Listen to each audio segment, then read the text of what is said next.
Buenas, ¿cómo andan? ¿Todo bien? Espero que estén ahí disfrutando del almuerzo con nosotros. ¿Cómo andan? ¿Todo bien? Espero que estén ahí Mi nombre es disfrutando Guido, del Guido almuerzo con Grismana. nosotros. ¿Cómo andan? ¿Todo Soy bien? desarrollador full stack en PSH hace casi ya 3 años. Y por acá también está Marto, que va a ser el moderador de esta charla. Marto es quien se va a encargar de leer las preguntas del chat, avisar si tenemos algún problema técnico, que espero que no pase. Y no sé si te querés presentar, Marto. Ya me dijiste todo lo que hace falta saber de mí.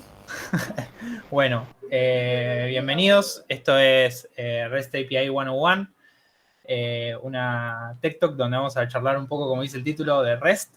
Así que arrancamos con el slideshow y cualquier cosa vayan escribiendo en el chat. Nosotros tenemos más o menos 4 segundos, 5 segundos de delay. Así que cuando vayan haciendo las preguntas, sepan que, bueno, por ahí las leemos un poco más tarde, las vamos a ir abarcando a medida que las vayamos leyendo. Bueno, arranquemos. Bien. Bueno, REST API 101. No sé si alguno ya anda ahí en tema de lo que es una API, lo que es REST, pero bueno, vamos a ir viendo todos estos temas, así que si alguien no sabe, no se preocupe. Bueno, la agenda para la Tech Talk de hoy es empezar con preguntas básicas y responderlas, como qué es una API, qué es REST, qué es una REST API, el diseño de una REST API que tiene varios ítems, ahí lo vamos a ir detallando cada uno, la anatomía de una petición en REST, los pros y las contras, la lucha interminable entre SOAP y REST, y después vamos a hacer un demo time ahí chiquitito con una API en Nest, muy sencilla, sin base de datos, sin nada, para que más o menos se entienda un poco los conceptos básicos.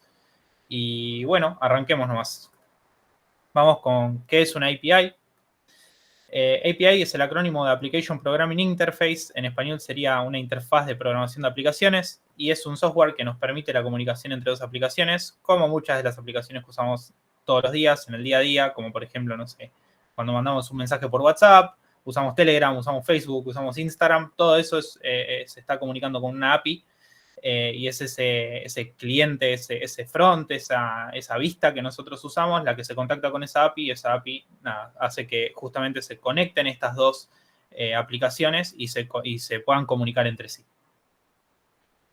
Pasemos a qué es REST, que es el key, el core de esta charla, que REST es el acrónimo para Representational State Transfer, o en español transferencia de estado representacional, que esta palabra ya me cuesta un montón siempre decirla. REST se basa en la transferencia de recursos y se apoya muchísimo en HTTP, que nada, para los que por ahí andan un poco más en el mundo del desarrollo ya saben lo que es. Pero básicamente es lo que nos permite a nosotros conectarnos mediante estos recursos y poder hacer las conexiones de la API que necesitemos. Y tiene varios como métodos, como get, post, put, delete, patch. Hay un par más también que no se suelen usar mucho, pero básicamente lo que nos permite esto es poder empezar a usar lo que es REST, digamos, que a diferencia de muchas otras como tecnologías o diseños, REST lo que hace justamente, lo que tiene especial es un montón de abstracciones que lo que nos permiten es como empezar a imaginarnos este mundo en donde las APIs se entienden de forma humana y mucho más fáciles y no tan complicadas como, por ejemplo, en el pasado, cuando hay un spoiler alert, cuando hablemos de SOAP, vamos a ver cómo se manejaba SOAP y nada, van a ver que es mucho más complicado y mucho más difícil de entender o de escalar incluso. Ahí meto un poquito de historia. REST se hizo en el año 2000 y fue la presentación de una tesis de Ron, no me voy a acordar bien el apellido nunca porque es muy difícil. No lo quería poner porque no me parecía tan importante, pero sí mencionarlo. Es la persona que está detrás de lo que es Apache también, que es bastante conocido en el mundo del desarrollo, es un server, así que nada, fue la presentación de su tesis cuando se recibió, así que desde ese año en adelante se empezó a hacer historia con REST y cambió el mundo casi de lo que hoy en día son las APIs. Bueno, vamos con cómo funciona REST. REST es un conjunto de principios, esto es importante decirlo, que no es un protocolo, es una forma de diseño, ¿sí? que definen la forma en cómo se deben crear, leer, actualizar y eliminar los datos. Es una arquitectura, esto es súper key, es súper importante, y es conocida como una arquitectura de tipo cliente-servidor, en la que el servidor y el cliente actúan de forma independiente, o sea, nosotros nunca vamos a tener esta cosa de que todo funciona como en un enlatado, en donde todo vive dentro del mismo entorno. Y hay una cosa muy importante, es que siempre y cuando la interfaz sea la misma al procesar una solicitud y una respuesta, que son los elementos esenciales, el servidor expone esta API REST y el cliente hace uso de ella. O sea, ¿cómo funciona esto? Básicamente, imagínense, por ejemplo, no sé, dos cajas. En una caja tenemos lo que es la API y en otra caja tenemos lo que es el cliente o la parte visual de la página. Imaginémoslo en esa abstracción de dos cajas. La caja de la API es como una caja en donde nosotros llamamos y no importa cómo la llamemos, o sea, es como siempre que le demos los mismos inputs, nos va a devolver los mismos outputs. Esto quiere decir que siempre que le digamos, devolveme el nombre y le pasemos un número para buscar un nombre con ese número, nos va a devolver ese nombre. Y el cliente por la otra caja, digamos, que es la otra caja está acá, esa caja es la que tiene todo el frontend y es la que se encarga de llamar a esa API, ¿sí? Pero la API vive como afuera, como que no sabe qué es el cliente. El cliente tampoco sabe qué es la API, solo va, la llama y la API le dice, bueno, vos me pediste esto, yo te devuelvo esto, ¿sí? Entonces, esto es muy importante para entender porque básicamente lo que hace cuando salió REST, lo que empezó a pasar es que dejó de existir esta cosa de que las aplicaciones eran súper pesadas porque tenía que vivir tanto el frontend como el backend en una misma aplicación, como en una caja cerrada, y era súper pesado, era súper lento, los proyectos pesaban un montón, y lo que logró REST es abstraer estos dos mundos, dejar un mundo para el frontend y un mundo para el backend, y que estos funcionen por separado. Creo que no me estoy olvidando nada acá, así que pasamos a la próxima, que es una API REST. Acá está lo importante de esta Tech Talk. Una API REST es una API, como hablamos antes, es la comunicación entre dos aplicaciones que se ajusta a los principios de diseño REST. REST es un diseño de arquitecturas, vuelvo sobre lo mismo, esto es importante siempre de notarlo, de que no es un protocolo, no es algo, o sea, es un diseño, nos rige una arquitectura, nos rige el diseño de una arquitectura, perdón, y nosotros nos manejamos bajo esos estándares. Cuando los cumplimos, podemos decir que tenemos una API REST, y en eso lo que logramos es tener estos dos mundos separados que funcionan súper rápido, funcionan mucho mejor, y encima logramos diferentes como abstracciones de este mundo tan cerrado que era antes. Y nada, y aparte es muy escalable, o sea, es muy importante esto de que es muy escalable y es muy fácil de aprender. Nada, hay una cosita que a veces las API REST son denominadas APIs RESTful, porque básicamente toman todo lo que es una API y todo lo que es REST. Entonces, cuando se juntan esas dos cosas, lo que logra es una API RESTful. Ahí no sé si hasta acá tienen preguntas, porque vamos a entrar en un tema por ahí un poco más como de diseño, de ver keys. No sé. Ok. No tenemos preguntas por ahora, Guido.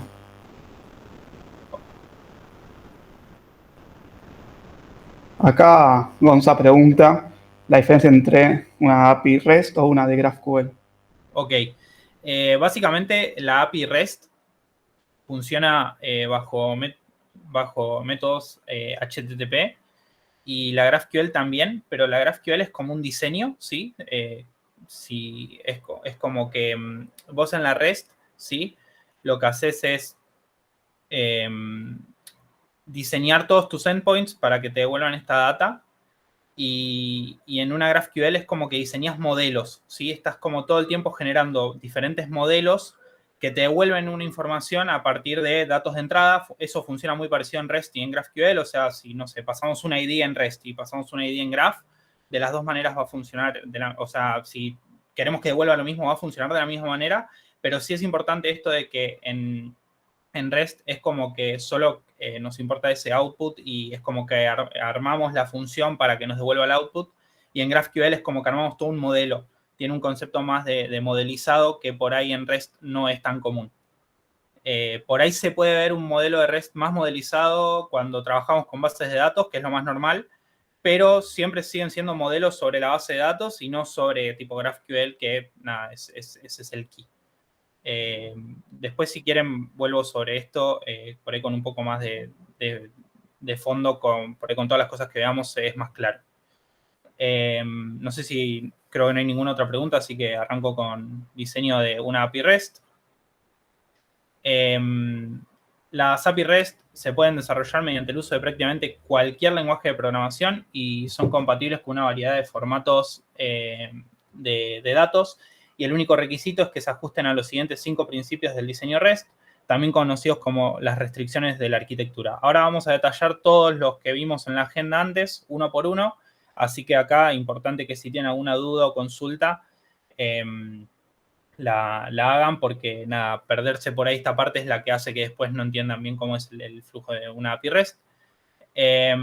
Y acá voy a mencionar una sola cosa, que algo muy bueno de REST es que no nos limita el formato de respuesta, entonces eso hace que sea súper flexible. Ahora, o sea, es otro spoiler alert, lo vamos a ver más adelante, pero sí es importante entender esto antes de entrar en el diseño para que se puedan imaginar que ustedes todo lo que pueden hacer con el diseño va a poder repercutir en cómo devuelven esa información sin ningún tipo de problema. Bueno, entrando en este tema, la API REST, una de sus keys es el hecho de que son de tipo cliente-servidor. Esto un poco lo mencionamos con la abstracción esa de las cajas, en donde una vive por un lado y otra vive por el otro. Acá creo que ya está bastante como claro eso, pero lo vuelvo a decir. Las aplicaciones tienen que ser totalmente independientes entre sí, o sea, no tiene que existir ningún tipo de relación entre el cliente y el servidor. O sea, la única relación, entre comillas, vamos a poner unas comillas muy grandes a la palabra relación, es que el cliente, o sea, se va a conectar con el servidor porque nosotros necesitamos pedir esa data, pero no, ninguno sabe cosas del otro, ¿sí? O sea, no saben qué hace el cliente o qué hace el servidor. Solo van, piden esa información y esa información se devuelve. Acá lo dice, la única información que la aplicación de cliente debe conocer es el URI o la URL, ¿sí? A la que vamos a llamar del recurso solicitado. Y no puede interactuar de ninguna otra forma, o sea, no podemos llamar de otra manera que no sea a través de un endpoint, digamos, a través de una URL, ¿sí? Del mismo modo, la aplicación de servidor no debe modificar la aplicación de cliente más allá de entregar los datos solicitados vía HTTP. Esto es importantísimo. ¿Qué quiere decir esto? O sea, nosotros vamos a ir a hacer un request, ese request nos va a devolver algo, o sea, por ejemplo, no sé, vamos a poner en hipotético caso un get name o dame tu nombre. Vamos, lo buscamos, lo encontramos, nos lo devuelve. Y eso es lo único que va a hacer. No puede decirle, o sea, dame tu nombre, pero te da el nombre y además, no sé, te cambia un estado dentro de la aplicación del frontend, ¿sí? O sea, el cliente no puede cambiar a partir de lo que devuelve la API. Esto es muy importante. O sea, nosotros vamos a buscar esa información y vamos a volver con la información que queremos. Después en el front hacemos lo que queremos con esa información, pero no es que el back nos está rigiendo nada, ¿sí? O sea, la REST API no nos dice, porque te doy el nombre, vas a tener que cambiar esta otra cosa en el frontend, ¿sí? No sé si ahí hay preguntas, si no sigo con la próxima. Ok. No hay preguntas por ahora. Perfecto. Bueno, otro gran key es el tema de que es stateless o que no tiene estado. ¿Qué quiere decir esto? Es que cada solicitud necesita incluir toda la información necesaria para que se procese, ¿sí? ¿Qué quiere decir esto? Es que no sé si el concepto por ahí de caja negra y caja blanca es algo muy difícil.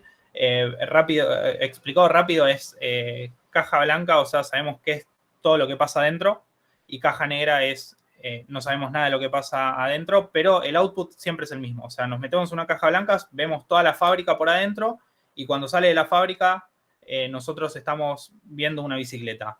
En caja negra, ¿qué pasaría? Vos vas a la fábrica, le das vuelta por alrededor de la fábrica, salís y tenés la bicicleta y no sabés qué pasó en esa fábrica, ¿sí? Eso es una abstracción un poco para que se entienda esto, es que tiene un concepto bastante tiene como una mitad entre caja negra y caja blanca, porque el que programa el back sabe bien qué pasó, o sea, sabe bien qué hace su API, qué es lo que está haciendo, por qué está yendo no sé, a buscar algo a la base de datos o lo que fuese, pero el que si vos te abstraes y decís, bueno, yo no sé qué hace el back, pero a mí me dijeron llama a este endpoint y este endpoint te va a devolver el nombre, es totalmente es una caja negra. O sea, vos no sabés, vos vas, requesteás a la API y la API te devuelve un nombre. Y vos no sabés qué pasó ahí. O sea, para vos no hay información sobre ese request, ¿sí? Entonces, esto es muy importante porque no requerís ninguna sesión. Entonces, no es que necesitamos tener un estado dentro de la API para que eso quede cacheado de alguna manera y después vuelva. ¿Sí? No, eso no lo necesitamos. No necesitamos un estado dentro de la API. O sea, la API siempre va a funcionar sin importar lo que le pasemos, siempre y cuando los mismos datos de entrada va a devolver los mismos datos de salida. ¿Sí? Las aplicaciones, además, no pueden guardar o almacenar ningún dato relacionado con la solicitud del cliente. Por eso son sin estado. O sea, no es que nosotros vamos a poder decir, llamo a la API, en la API guardo, no sé, una información local en la API y después vuelvo al front y vuelvo a pedir algo, por ejemplo. No, si guardamos algo en la API, seguramente sea una base de datos o en un file o en un archivo. Rara vez se usa un archivo, o sea, no es el caso más común, por ahí sí estamos aprendiendo, pero por lo general va a ser siempre una base de datos. Y vuelvo sobre lo mismo, o sea, hay como que ponerse una pared en el medio, como que vos no ves del otro lado de la pared y hacer esto, practicar estos requests en donde vos no sabés qué pasa del otro lado de la pared. Después, obviamente, uno cuando hace toda la aplicación, programa tanto el front como el back, se empieza a conocer qué resultado va a obtener a partir de lo que le va a llegar al back, ¿no? O sea, el front manda el nombre y le devolvemos el apellido, por ejemplo. Bueno, ese tipo de cosas claramente las vamos a saber una vez que nosotros programemos todo el flow y todo entera la aplicación. Pasando a lo próximo, es cacheable. Siempre que sea posible, los recursos deben poder almacenarse en memoria caché en lo del cliente o el servidor, y las respuestas del servidor también necesitan contener información de si el almacenamiento de memoria caché está permitido para el recurso entregado. Esto quiere decir que si nosotros exponemos un endpoint que devuelve, por ejemplo, no sé, 5 millones de locaciones en el mundo, posiblemente la primera vez que lo llamemos, que va a ser el primer request y va a tener como que empezar HTTP, entrar a la API, que la API nos devuelva todo, va a tardar un montón. O por ahí no, por ahí tarda poco porque el endpoint está bien hecho, pero vamos a ver que si nosotros tenemos el caché activado sobre el browser, la segunda vez que llamamos a ese endpoint va a ser mucho más rápido, porque ¿qué va a hacer el browser? Va a cachear esa respuesta, entonces va a traer siempre la información de ese endpoint muchísimo más rápido. El objetivo de esto es mejorar el rendimiento del lado del cliente y al mismo tiempo aumentar la escalabilidad del lado del servidor. ¿Por qué se planteó esto? Porque lo que pasaba con SOAP es que SOAP necesita un request enorme, necesita un montón de información. Entonces el request era pesadísimo y hacía que, que todo el tiempo tengamos que ir a pedirle al XML todo ese dato, es un bulk de data enorme, es un monstruo ese request, y ahí nos trae toda la información. Pero eso no era cacheable y encima necesitabas pasarle todo. Entonces era súper pesado y hacía que sea súper lento todo el flow de una aplicación, ¿no? Por eso las aplicaciones antes tenían tantos loadings y ahora cada vez, o sea, son muchísimo más rápidas. Pasando a otro, la REST API tiene una interfaz uniforme. Entonces, esto quiere decir que todas las solicitudes de la API para el mismo recurso deben ser iguales, independientemente de la procedencia de la solicitud. Las API REST deben asegurarse de que el mismo dato, como el nombre o la dirección de email de un usuario, pertenezca a un único identificador uniforme de recurso, ¿sí? Y los recursos no deben ser demasiado grandes. Sin embargo, podemos hacer que ese recurso sea enorme. O sea, si quisiésemos, podríamos hacer, no sé, que el recurso sea del tamaño de una casa, que devuelva, buscas el usuario y devolves el usuario, la casa, dónde vive, de qué país es, un montón de datos, pero por lo general se trata de ser lo más performante posible. Entonces, es decir, que cuando vayamos a una API REST bien hecha, por lo general vamos a tener un endpoint para cada caso, o va a haber un filtro dentro de ese endpoint en donde nos digan, bueno, si entraste de esta manera, devolverle solo el nombre, si entraste de esta otra, devolverle solo el apellido. Y acá hay algo muy importante, que es esto que hablaba antes del concepto de caja negra, caja blanca, y que por ahí un poco los mareé con eso. Es esto de que siempre que tenga los mismos datos de entrada, o sea, nosotros sabemos que tenemos que buscar un usuario y el usuario se busca con un número. Siempre que vayamos a buscar un usuario con un número y ese usuario exista, lo va a devolver. Y siempre que no cambie esa información dentro de la base de datos o de un archivo donde estemos leyendo, la información que vayamos a buscar va a ser siempre la misma, ¿sí? O sea, si vamos y decimos, danos el usuario número 1 y el usuario número 1 soy yo o es Marto, siempre nos va a devolver ese usuario, ¿sí? No va a cambiar eso y no hay forma de cambiar eso. Sí hay forma de decir, bueno, el recurso 1 que antes era Marto, ahora cambiarlo por Guido. Perfecto, eso sí se puede y está súper válido dentro de lo que es una REST API. Pero siempre sabemos que entrando con los mismos datos de entrada vamos a salir con los mismos datos de salida. Eso es muy importante dentro de lo que es REST API. No sé si hasta ahora hay preguntas, porque no estoy viendo el chat, pero creo que no. Ok, perfecto. No hay preguntas, sí, por ahora. Bueno, pasando al sistema de capas, esto por ahí es lo más difícil de entender o por ahí lo más abstracto, ¿sí? Y por ahí lo que menos nos damos cuenta usando una REST API en el día a día. Las llamadas a una API REST pueden pasar por diferentes capas, ¿sí? Como regla general, no debemos suponer que las aplicaciones de cliente y de servidor se conectan directamente entre sí, ¿sí? Puede haber una serie de intermediarios diferentes en el bucle de comunicación. ¿Qué quiere decir esto? Por ahí, como vuelvo sobre lo mismo, por ahí no es lo más normal o a lo que estamos más acostumbrados a escuchar sobre una REST API, el sistema de capas, porque la verdad que no es algo con lo que, no sé, testeamos todos los días o probamos un endpoint y sabemos que acá hay un sistema de capas. Pero sí tenemos que saber que la aplicación a veces en el medio pasa por un intermediario. Y el intermediario puede ser el mismo browser, ¿sí? O sea, el browser cuando hace la llamada le puede poner capas a ese endpoint y el endpoint puede tardar un poquito más o un poquito menos dependiendo de cuándo lo llames, la hora en que lo llames, si el browser estaba rápido, si estaba lento, ¿sí? Entonces, nunca tenemos que nosotros como asegurar de que cuando vos llamas desde el cliente a la API, vamos a ir de manera tipo directa y va a ser, o sea, no va a haber intermediarios en el medio.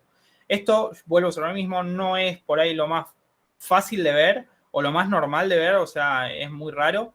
Hay aplicaciones web que tipo el otro día estaba probando en donde vos podés como ver cuántas capas tiene un endpoint, o sea, qué capas se le pusieron a un endpoint, pero vuelvo sobre lo mismo, no es normal, o sea, andar probando cuántas capas tuvo el endpoint para cuando llamó a la API. A nosotros, por lo general, lo que nos interesa siempre en el sistema de capas es que el endpoint funcione, ¿no? Y que nos devuelva la data que necesitamos. Y si nos falló, ¿por qué no falló? Pero siempre en nosotros jugamos mucho entre qué le mandamos y qué nos devuelve. Lo que pasa en el medio muchas veces no nos lo ponemos a analizar fuertemente.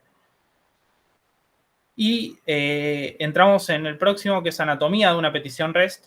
No sé si hasta acá hay alguna pregunta, duda, consulta. Sí, acá tenemos una pregunta de Pau que dice, si hay recursos relacionados, ¿puedo utilizar sus recursos? Bien, es una gran pregunta. Si hay recursos relacionados, lo que se puede usar es subrecursos, como dice ahí Pauli. Lo que pasa con esto es, se trata de evitar. ¿Por qué se trata de evitar? Porque se suele siempre encerrar al recurso en algo único. Por ejemplo, vamos a un ejemplo por ahí más visual, nosotros tenemos una aplicación que tiene usuarios, ¿sí? Entonces, todas las peticiones que vamos a hacer sobre el usuario van a ir bajo barra users o barra bajo usuarios, ¿no? Por ejemplo. Si nosotros tenemos recursos que se relacionan con el usuario, por ejemplo, no sé, un create user, ¿sí? Que no va a correr bajo barra users y va a correr bajo barra register, por ejemplo. Ahí lo que vamos a usar es un servicio que nos conecte con este usuario, pero no vamos a usar o sea, el recurso ahí va a ser el servicio, no va a ser el endpoint. O sea, nosotros no vamos a hacer un endpoint que sea register user para que viva dentro del user, porque eso es bastante desprolijo. Lo que se suele usar es que toda la carpeta del user, o sea, todo lo que viva para el user, tenga servicios expuestos que nos puedan permitir llamarlos de cualquier endpoint, ¿sí? Y hacer lo que tengamos que hacer, crear un user, actualizarlo, lo que fuese. No se suele usar el sistema de subrecursos por un tema de que suele ser desprolijo y después es más difícil, cada vez es más difícil manejar el versionado, ¿sí? Justo ahora vamos a entrar en este tema donde vamos a mencionar el tema del versionado, que suele ser una muy buena práctica que no se suele usar mucho, solo son las aplicaciones por ahí o las APIs más grandes las que terminan usando el versionado, y es una muy buena práctica. Y si usamos subrecursos, lo que nos empieza a pasar es que esto de tener el versionado con el subrecurso, te puede pasar de que vos actualizaste todo users, pero el subrecurso de users que estabas usando, que era subusers, por ejemplo, no queda actualizado de la misma manera porque justo no tocaste nada de eso. Y ahí el versionado se empieza a hacer medio como un chicle que no está muy bueno porque después pierde medio como sentido y pasa esto de que hay APIs que tienen tipo la versión 2 para una cosa, la versión 1 para otra, la versión 3 para otra cosa y suele ser un globo todo de versionados que no se puede manejar. Entrando de lleno en esto, bueno, esto es la anatomía de una petición REST. Acá vemos básicamente una URL o una URI. Lo primero es el protocolo entre HTTP y HTTPS. HTTP es por lo general el local o el inseguro y el HTTPS es el que tiene seguridad. Después el host o el domain name, cuando estemos siempre en local va a ser localhost. Cuando estemos sobre un ambiente productivo, ahí vamos a tener algo como, por ejemplo, no sé, API punto o, no sé, sí, API punto es lo más común. Puede ser el mismo nombre de la app con la API. Por ejemplo, no sé, por decir una cosa, wearepsh.api.com podría ser uno, por ejemplo.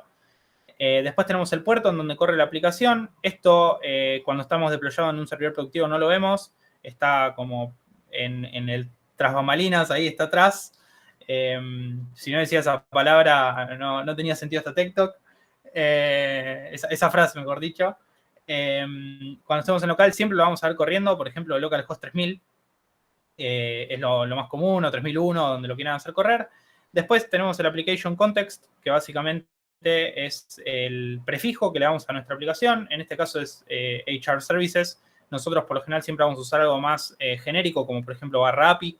¿Sí? Por lo general las APIs tienen este barra API o no lo tienen, pero siempre está bueno ponerle un barra API para saber que sí o sí es de la API ese endpoint y que no lo estamos pisando con algo de la app. Después tenemos el versionado. Esto es lo que mencionaba hace 5 segundos. El tema de versionar nuestros endpoints, versionar nuestros módulos, versionar nuestros resources. Es súper importante. No se suele hacer, es por ahí lo menos común. A la hora de hacer una API siempre nosotros vamos directo con el barra API, barra users, ID. Listo. No hay más nada. El versionado nos ayuda un montón porque si nosotros tenemos una API que el primer día solo devuelve un usuario, pero después hace 1000 cosas con el usuario y esa API la usan 2 millones de personas, lo que pasa es que vos decís, bueno, voy a actualizar esto de los users y le va a pegar a las 2 millones de personas. Y si no manejas un versionado, posiblemente un endpoint a alguien le deje de andar y va a decir, che, ¿por qué me dejó andar este endpoint? Ah, claro, estoy llamando a B1, tengo que llamar a B2. Y es súper importante. No se suele hacer, vuelvo sobre lo mismo, pero si no lo están haciendo, vayan y háganlo, está muy bueno. Sirve mucho por esto mismo de que cuando, incluso para hacer como medio como releases, ¿no? O sea, manejar como un sistema de releases, de decir, bueno, sacamos el versionado número 1 del endpoint de users, después sacamos el versionado número 2 y eso hasta lo podemos manejar por ahí con, no sé, qué comité es, por ejemplo, de GitLab o de GitHub, ¿sí? O sea, lo podemos manejar de la forma que quisiésemos. Y eso nos permite un montón un abanico de posibilidades a la hora de mostrar que se actualizó un recurso, ¿sí? Después tenemos el resource, que es básicamente a qué resource le vamos a pegar, O sea, por ejemplo, users, le vamos a darle a, no sé, login, register, puede ser payments, puede ser, no sé, acá siempre se trata de usar algo genérico y que después todos los parámetros o lo que sea quede después del resource. Y suele siempre ser un nombre lo más básico y descriptivo posible, ¿sí? Se trata de poner algo bien genérico, pero que sea descriptivo. No van a haber APIs en donde tengan, no sé, crea usuario, tipo eso no se suele poner, o user create, ¿sí? Siempre se va como algo genérico, users, y después lo que se haga con ese user. Esto lo que denota también, volviendo a la pregunta anterior del tema de recurso y subrecurso, es esto de, ¿qué pasa? Si acá tenemos un subresource, vamos a tener que poner otro barra algo y no se suele usar, queda desprolijo, después manejar el versionado vuelve a ser lo mismo, es muy difícil. Entonces acá siempre se trata de que el resource sea genérico, único, y que en todo caso si necesitamos que algo del user lo estemos usando en otro lado, no suele ser un resource, sino que suele ser un servicio que usa otro resource, ¿sí? Bien. Acá vamos con los métodos. Por ahí es... no es métodos de una API REST, sino son métodos HTTP, pero son los que más usa una API REST, son los que más vamos a encontrar en una API REST, ¿sí? El GET es por ahí el que más conocemos, es el que podemos probar desde Chrome, si quisiésemos, o sea, no tenemos que tener ninguna aplicación tipo Postman o algo de ese estilo, o sea, es simplemente entrar, pones la URL, enter y funciona, a no ser que, bueno, ese GET tenga alguna capa de seguridad o algo, ahí obviamente no lo vamos a poder probar tan fácil, pero por lo general, nada, los GET siempre suelen ser públicos y siempre son fáciles de probar.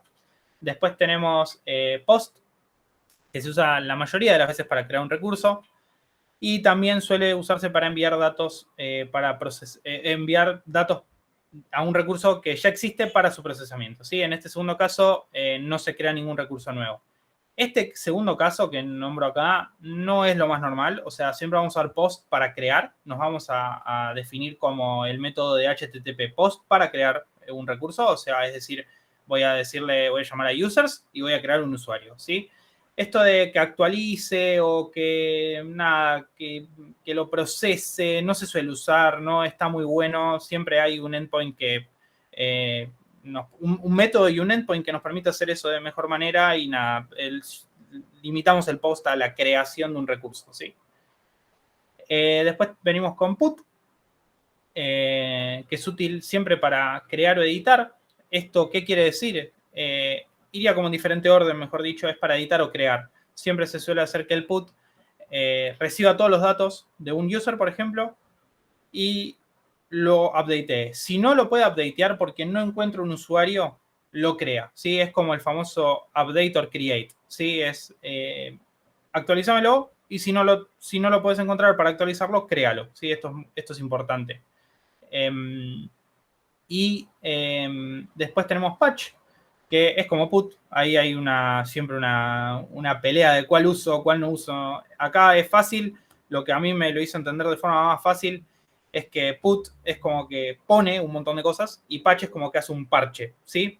Entonces, ¿qué diferencia vamos a encontrar con put? Es que es como put, pero vamos a modificar solo un pedacito de esa entidad. O sea, por ejemplo, si tenemos un user que tiene nombre, apellido y edad, con patch solo vamos a cambiar la edad, el apellido o el nombre, ¿sí? No vamos a cambiar el apellido, el nombre y la edad, ¿sí? O sea, nos vamos a manejar siempre, siempre, siempre con un solo parámetro y vamos a actualizar ese parámetro. En cambio, con put, aparte, una cosa importante es que patch no lo vamos a usar para, si no lo encontrás, crea, porque vamos a recibir, no sé, un last name, una edad, un nombre. Entonces, no vamos a poder crear un usuario a partir de tener solo el nombre, ¿sí? Estaría mal, le faltaría información a ese usuario. Entonces, patch siempre va a quedar limitado a actualizame un pedacito de este user, un pedacito de este payment o lo que fuese, ¿sí? En cambio, put, vuelvo a ser lo mismo, ahí vamos a usar para actualizar o para crear en el caso de que no exista. Y después tenemos delete, lo dice bastante el nombre de la traducción, es el que se usa para eliminar recursos, es el que vamos a usar siempre el que lo vamos a llamar en el caso de, bueno, quiero eliminar un usuario, quiero eliminar un payment, quiero eliminar lo que fuese que estemos haciendo, ¿sí? Preguntas, dudas, consultas, no sé si hasta acá hay algo. Por ahora no hay nada, aquí vamos a avanzar hasta que surja alguna duda o consulta. Dale, impecable. Bueno, voy a tomar un poquitito de agua. Vamos con pros y contras de una API REST, ¿sí? Esto pueden encontrar un millón de pros, un millón de contras. Yo lo traté de resumir a lo más chiquito posible, a lo que por ahí más sentido me hacía.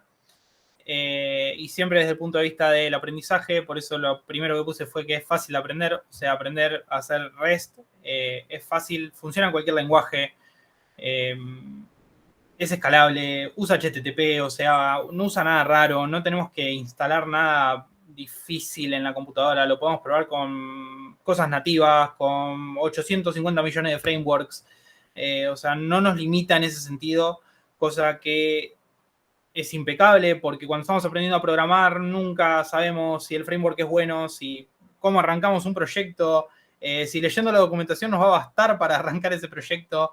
Entonces, lo que permite REST es esto, es decir, bueno, con lo poco que sé, con el poquito aprendizaje que tuve de, no sé, de un curso o lo que fuese, me puedo mandar a hacer una REST API que funcione.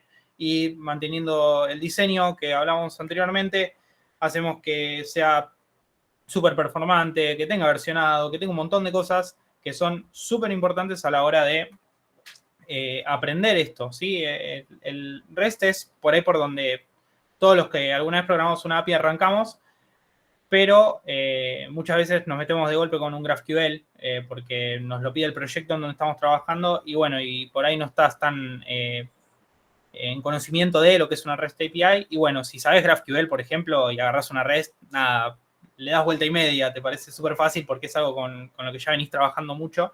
Es muy parecido en el sentido de cómo funcionan, entonces no tenés ningún problema ahí, ¿sí?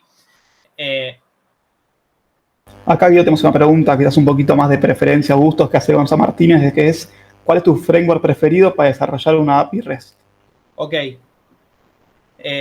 Bien, mi framework preferido hoy en día, que es el que más uso, es Nest.js. Es un framework que se construye sobre Node.js y Express. Tiene muchas cualidades de Express que si alguna vez usaste Express, súper fácil de usar.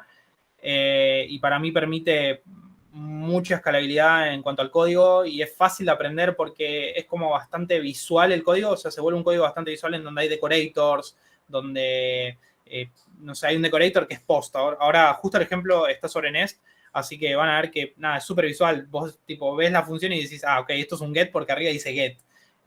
Y no tenemos que construir tanto, no sé, por ejemplo, con librerías como Axios o usar Fetch, que es nativo de Node, que por ahí sí complejizan un poco todo porque tenemos que empezar a pasar los parámetros, si es post, si es pull, si es patch, y nada, eso hace que por ahí sea un poco más difícil. Es un tema de preferencia. Nest es lo que más vengo usando en los últimos 2 años y cuando lo aprendí me voló la cabeza, dije, wow, qué bueno estaba, venía de trabajar en Python y hacer request en Python me parecía súper difícil y nada, como que aprendí Nest y como que me llevé muy bien y aparte, bueno, es Node, es JS, entonces hay infinidad de respuestas por Stack Overflow, por cuando tienes un problema siempre alguien ya lo tuvo, entonces es fácil también el tema de encontrar la solución a algún problema bastante difícil o bueno, a veces por suerte son fáciles, pero por lo general siempre los problemas que podemos tener cuando laburamos con APIs tan grandes es problemas enormes de bases de datos y demás, y bueno, Nest tiene una comunidad bastante grande, bastante fuerte,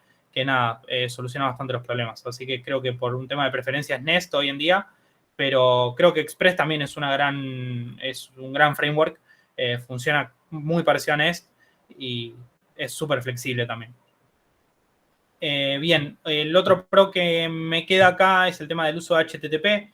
Esto, nada, creo que es uno de los pros más grandes, que no tenemos que instalar nada, levantar un servidor externo, o sea, no sé, un montón de cosas que a veces tenemos que usar con, por ejemplo, GraphQL. Incluso GraphQL tenemos que levantar esta vista de GraphQL para poder probar los resources y demás.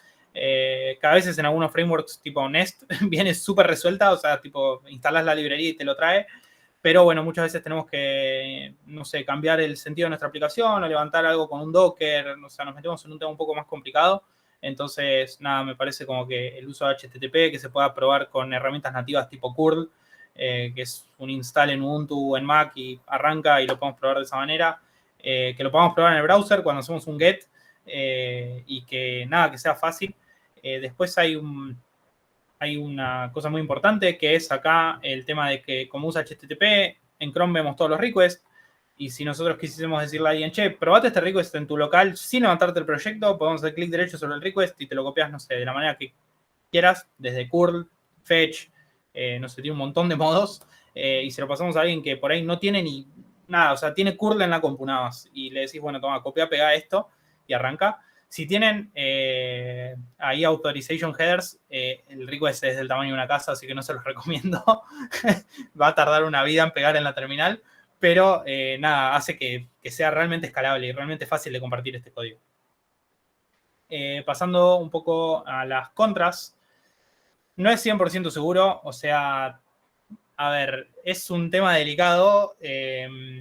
Lo que pasa es que todo el tiempo lo que tuvo REST es que se comparó con SOAP. Y SOAP es súper seguro, SOAP es tipo muchísimo más seguro.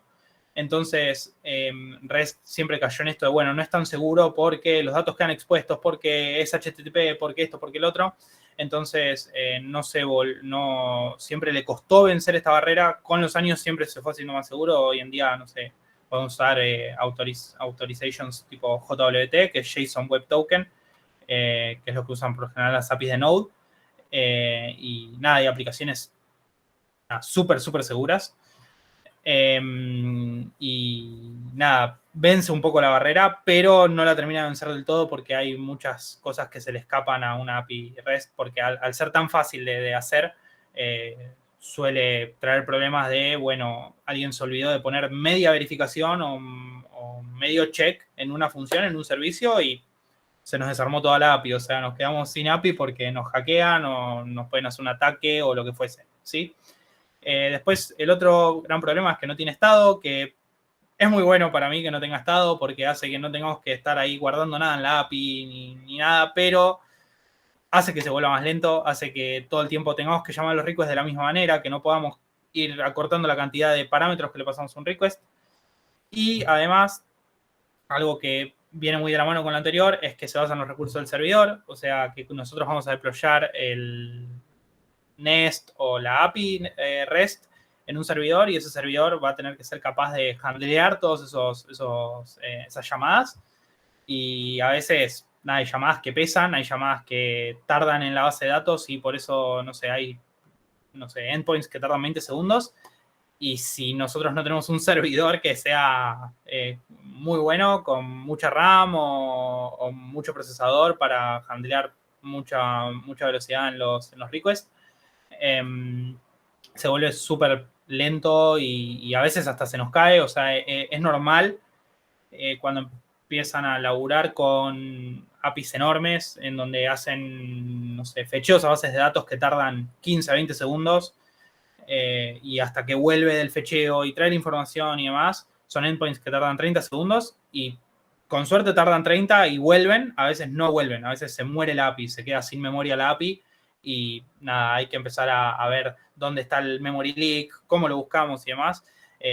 Parece que te remontás como a programar en C, ahí a ver si dónde está el memory leak y dónde lo encontrás, pero nada, es bastante complicado esto y hace que, bueno, hay un tema de costos ahí que siempre nos traba, que es el tema de, bueno, el servidor cuanto más recursos tiene, más caro es, entonces nada, se vuelve un poco una contra bastante grande esto. Y bueno, entramos en las últimas slides ya, antes de la demo.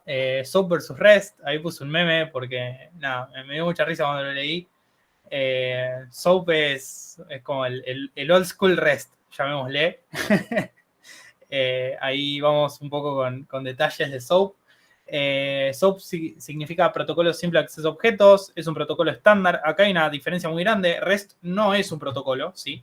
REST es un diseño, es un diseño de una arquitectura y SOAP es un protocolo, ¿sí? O sea, acá estamos hablando de cómo se conectan dos APIs, o sea, dos APIs, perdón, dos aplicaciones, ¿sí? Ya se volvió un protocolo, ¿sí? Se creó originalmente para posibilitar la comunicación entre aplicaciones que se diseñan con diferentes lenguajes y en distintas plataformas, ¿sí?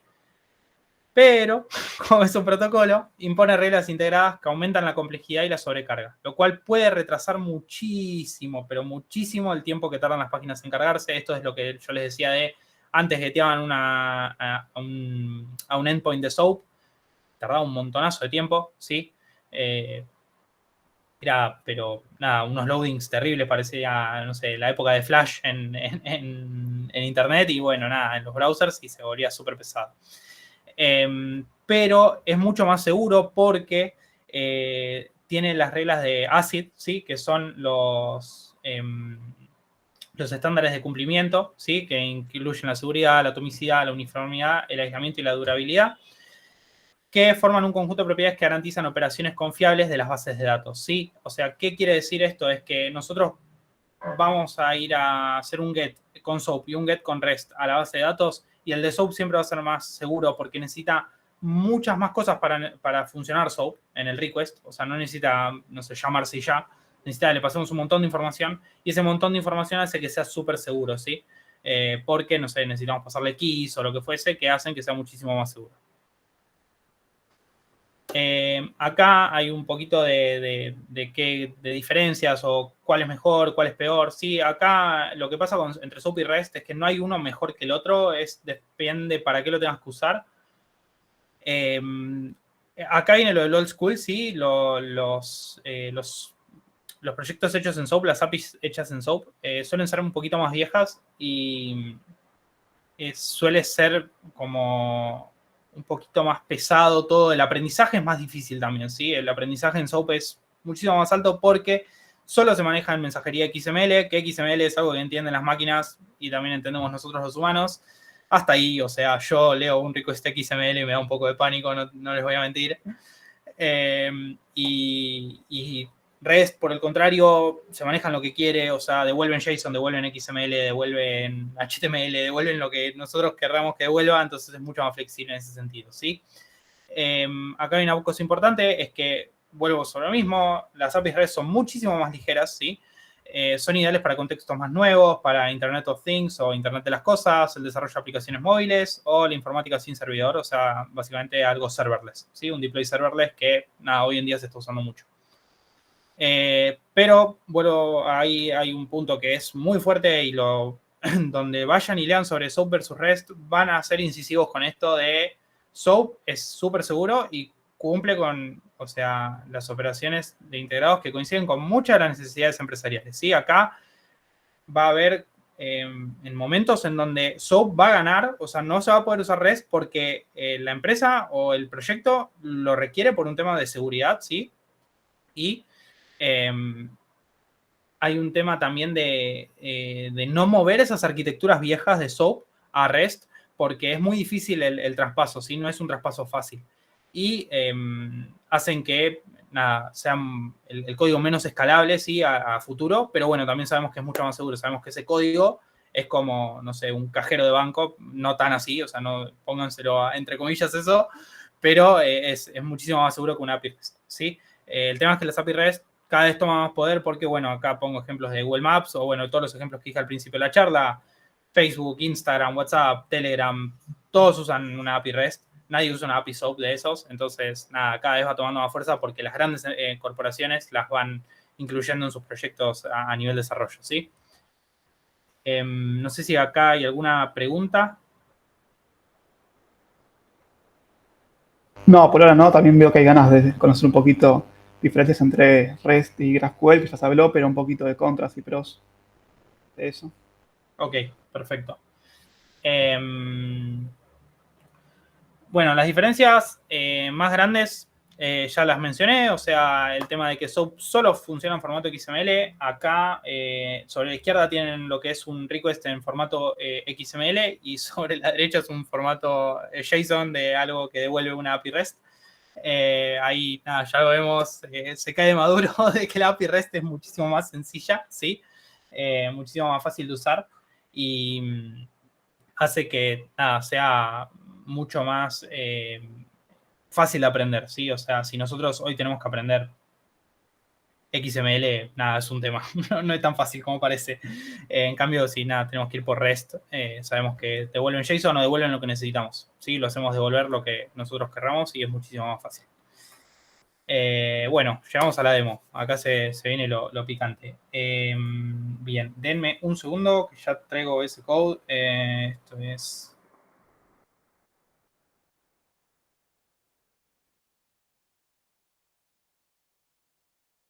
Un segundito. ¿Están viendo OBS Code ahí, si no me equivoco? Marto, ¿me puedes confirmar Confirmo. eso? Bien, perfecto. Y acá la terminal, ¿no? Sí. Perfecto. Bueno, bien. ¿Sobre qué estuvimos hablando? Ahí sobre el final de la demo, si quieren, tomo los pros y cons ahí de GraphQL, si prefieren, para no alargar el tema de la demo, así están con todo el conocimiento fresco ahí, ¿sí? Bien. Bueno, ¿qué tenemos? Esto es Nest, ahí para Gonza, que había preguntado sobre qué framework prefería. Esto es Nest, es súper fácil de levantar. Se levanta o sea, se instala un comando global de npm y se corre un CLI de Nest y se levanta el proyecto. Y no tenés que hacer absolutamente nada. Después se corre con npm también o yarn, lo que prefieras usar vos. Y es súper fácil. Acá, obviamente, tenemos los diferentes métodos, ¿sí? Y acá tenemos el delete comentado para, después se los muestro, para que vean más o menos cómo es el tema de armar el request y demás. Bien, tenemos, básicamente esto funciona así. El controller nos rige el resource, ¿sí? O sea, si el controller no dice nada, acá en el resource lo que vamos a estar viendo es barra, ¿sí? Si yo acá pongo barra test, todo va a vivir bajo barra test, ¿sí? O sea, recibe un string, perdón, barra test, ¿sí? Entonces, todos los endpoints de este resource van a vivir bajo barra test. Después tenemos el método de get, el método de post, el método de get con un ID, o sea, esto es un parámetro, y el método de patch, ¿sí? Que también recibe un parámetro. Bueno, vamos de a poco.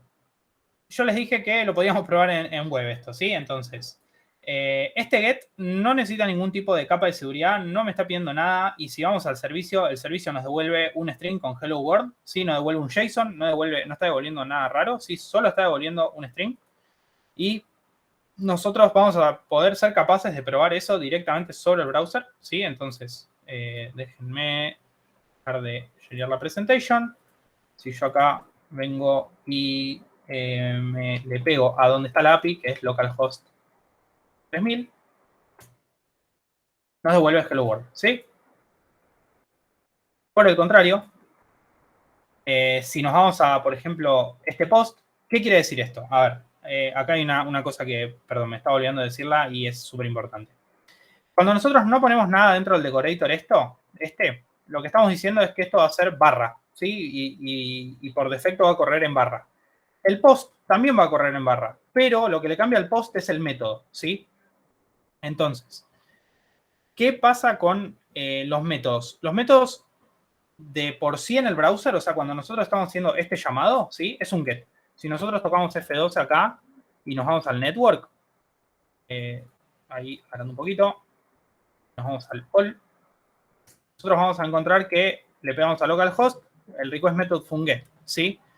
Y nos devuelve esta response, que bueno, acá tenemos el preview y acá tenemos la response así como raw, ¿sí?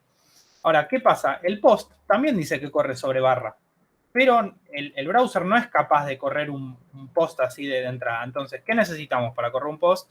Necesitamos alguna aplicación externa como, por ejemplo, Postman.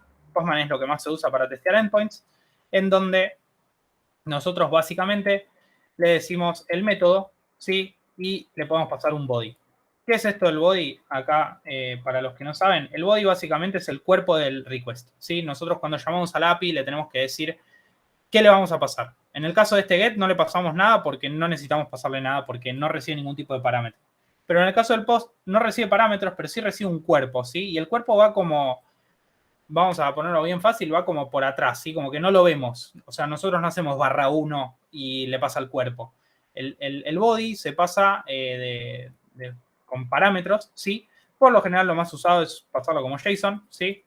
Entonces, si nosotros venimos a este post, venimos al create user le llega el name, el last name y la edad, y devuelve un objeto de JavaScript, que esto después el browser lo transforma en un JSON, y esto básicamente devuelve este objeto que tiene el nombre, el last name y la edad. No tiene nada muy loco, o sea, no estamos pegándole a ninguna base de datos, no estamos haciendo nada tan difícil para que se entienda.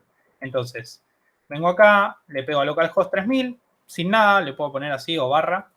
El método es post y el body lo ponemos, el body, para que sepan, se viene en arrow, y cuando vengan en arrow, van a ver en text, pongan JSON y lo ponen de esta manera, es lo más rápido, ¿sí? Que van a ver. Acá hacen el send y les devuelve esto el endpoint, ¿sí? Acá tenemos todos los headers que se usaron, podemos ver un montón de cosas desde Postman. La verdad, Postman es una herramienta súper valiosa. Y si nosotros chequeamos, está todo bien porque dijimos que tiene que devolver el nombre, el last name y la edad. Nombre, last name y la edad, ¿sí? En diferente orden porque le cambié el orden. Ah, no, mira, lo devolvió en diferente orden porque lo devolvió en diferente orden. Pero bueno, están todos los datos, así que eso es lo importante. Vamos de vuelta sobre el get. Ahora, ¿qué pasa? Este get recibe un parámetro. Cuando nosotros pasamos un parámetro, el parámetro viene por URL, ¿sí? Es decir, /1, por ejemplo, es un parámetro. O /2, o /3, o barra lo que ustedes quieran. O sea, acá ustedes, yo justo acá recibo un ID, que es un número, pero si quisiese, no sé, le podría poner un string que diga buscame a Marto y me va a traer a Marto. O sea, y dependiendo de qué dice el string, va y busca un usuario. No es lo más normal, el endpoint va a quedar un poco raro que diga buscame a Marto, pero se podría usar de esa manera. Entonces, vamos con el get. El get con un parámetro. Entonces acá de vuelta cambiamos el método, ponemos get localhost 3001, nos devuelve a Marto. Ahora, si ponemos 0, nos devuelve a Guido, ¿sí? Esto no le, perdón, por ahí no se entiende, ahí está. Esto es una vista así y esto es lo que devuelve, ¿sí? Entonces, el sub 0 soy yo, el sub 1 es Marto, entonces ahí me lo devuelve a Marto. Básicamente, oficien esto de base de datos, es un array con 2 objetos, que nada, tiene información dummy, pero si nosotros acá en el servicio de GetUser tuviésemos una base de datos, en vez de hacer users sub ID, haríamos, no sé, por ejemplo, base de datos.find1, por ejemplo, ¿sí? O encontrarme uno. Eso es importante, o sea, nunca van a trabajar con archivos locales, es lo más raro que se trabaja un archivo local en una API REST, siempre se va a apuntar a trabajar con bases de datos, es lo rico de las APIs REST, guardar y cambiar en la base de datos, y nada, eso es importante que sí lo sepan. Vamos con un update bien básico, es un patch, así que, ¿qué habíamos dicho del patch? Que no tiene que cambiar todo, porque si no sería un put. En este patch solo vamos a cambiar el nombre y la edad, no estamos cambiando el last name, entonces por eso podemos usar un patch y no un put. Si usásemos un put en el update, en vez de hacer que nos devuelva el updated, deberíamos hacer que si no lo encontró, lo cambie y en vez de devolver el updateado porque no lo va a encontrar, nos va a devolver la entidad esta nueva con el usuario nuevo. Por ejemplo, en este caso, vamos acá cambia otra vez el método. Fíjense que para testear está bueno porque si tiene el mismo ID, nada, es cambiar el método e ir testeando. Acá si hacemos patch del 1, nos va a cambiar la edad de Martín y nos va a poner el age lo va a cambiar a 24. Esto es por el body, ¿sí? Acá, perdón, me olvidé de eso. Acá algo muy importante es que en el controller también recibe el body, ¿sí? Y el parámetro, recibe las dos cosas. Este es uno de los casos en donde tenemos los dos mundos, los parámetros y el body, ¿sí? ¿Podríamos pasar otros parámetros? Sí, existe, por ejemplo, el parámetro options o el parámetro, no sé, en el request viene un montón de parámetros que también se pueden usar, ¿sí?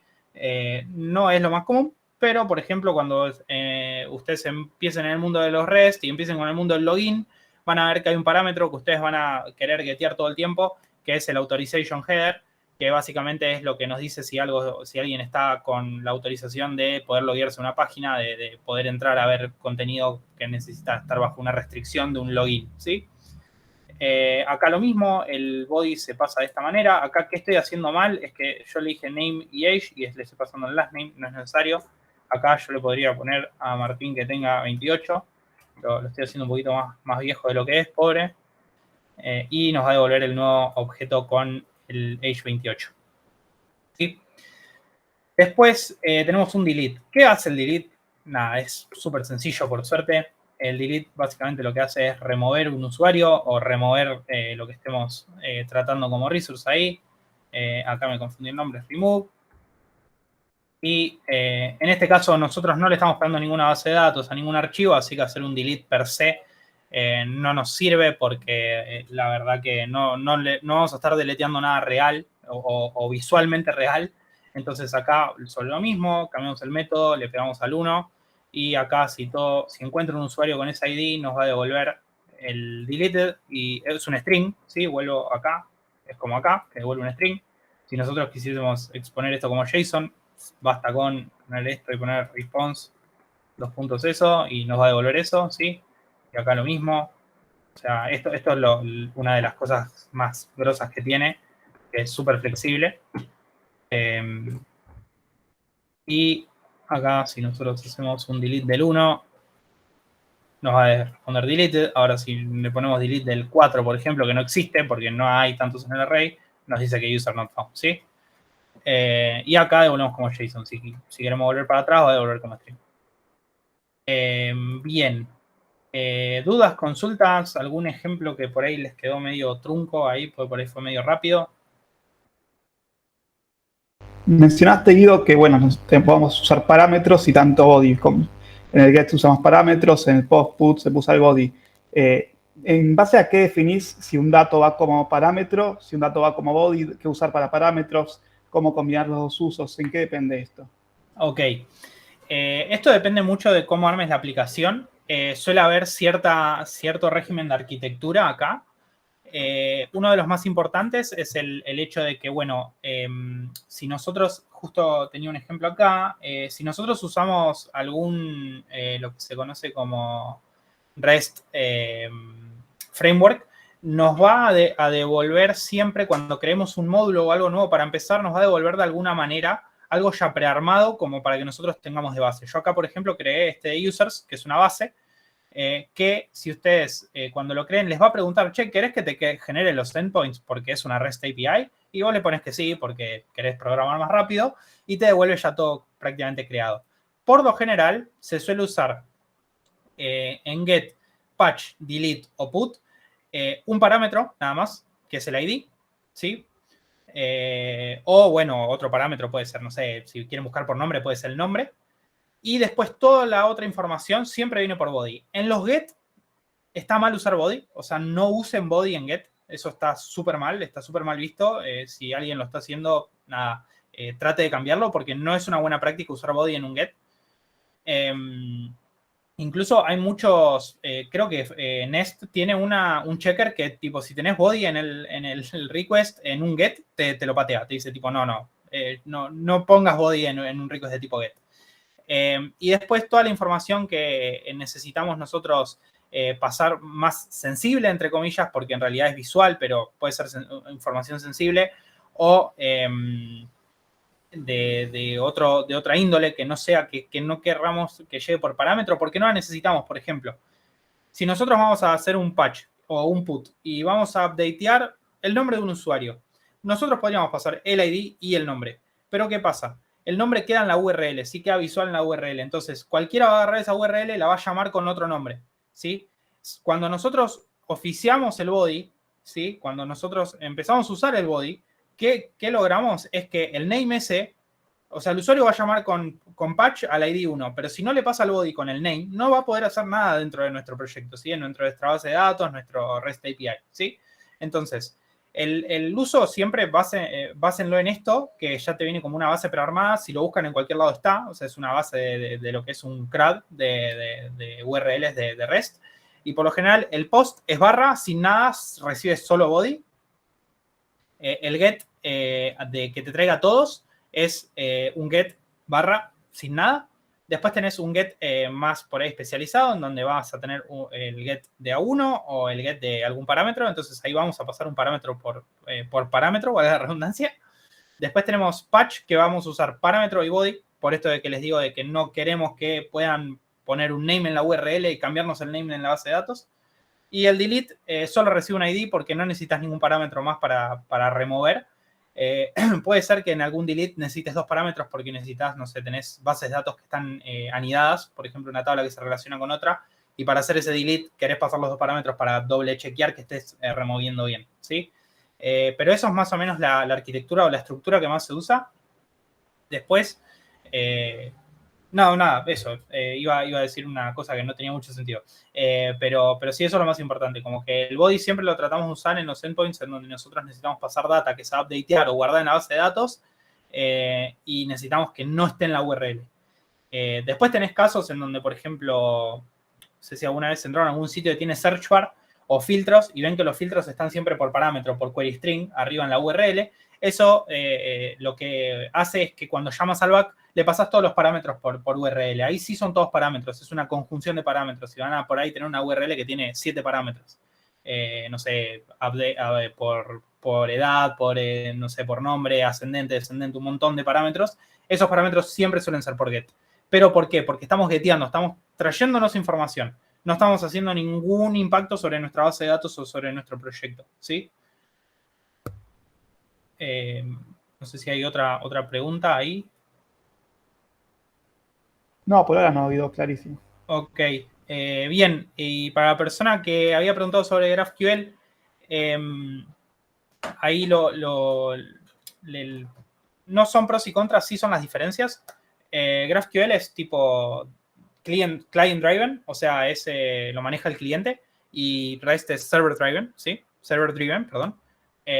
Como bien hablamos, o sea, era lo que decía yo, que a veces para levantar un GraphQL es medio complicado porque tenemos que levantar un cliente especializado para eso. En REST API son endpoints, usamos todos estos endpoints de diferente índole. Lo que vayamos haciendo con estos endpoints, básicamente lo que va a hacer es, nos va a devolver la data que necesitamos. Y en el caso de GraphQL, que hoy me salió la palabra modelos, quería decir esquemas y tipos, no me salía bien la palabra. Y básicamente acá la diferencia más grande es que REST es CRUD, o sea, Create, Read, Update and Delete, y Query, y GraphQL usa Query Mutation Subscription, o sea, las operaciones son totalmente diferentes, ¿sí? Después, nada, hay un tema de preferencias, qué sirve más, qué sirve menos. GraphQL es muy flexible ya, o sea, está creciendo mucho esa comunidad y cada vez es muchísimo más grande y más